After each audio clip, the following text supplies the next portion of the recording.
Master Jet, na promote po ako as of November 3, 2023. 2023 daw po yun.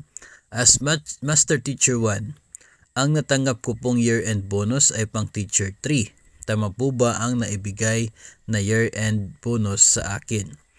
Ang sabi ng bookkeeper namin, ang cut-off daw po ay October 31. Kaya pang Teacher 3 ang year-end bonus na natanggap ko. Salamat po. Tama naman po talaga, no? Yung cut-off ng year-end bonus ay basic salary mo as of October 31.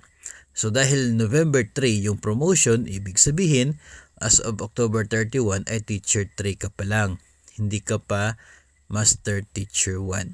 So bagamat November 15 yung release, ang basis ng nasabing bonus, year-end bonus, ay sahod as of October 31. Kaya tama lamang po, no, na ang binigay sa inyo noong nagkaraang taon ay sahod sa isa pong Teacher 3. Dahil Teacher 3 pa po kayo as of October 31, 2023. Pero this year ay of course sigurado, no, pang Master Teacher na talaga yung bonus na makukuha mo kasi last year ka pa na promote.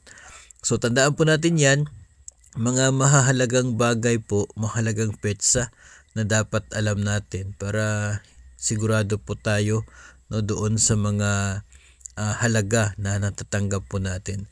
Kapag year-end bonus as of October 31 na basic salary po ang basis. So sa case na ito, since Teacher 3 pa yung sahod mo as of October 31, pang Teacher 3 talaga yung natanggap mo na bonus. Walang problema po yun. Tama po ang binigay ng bookkeeper ninyo. Tama po yung kanyang dahilan.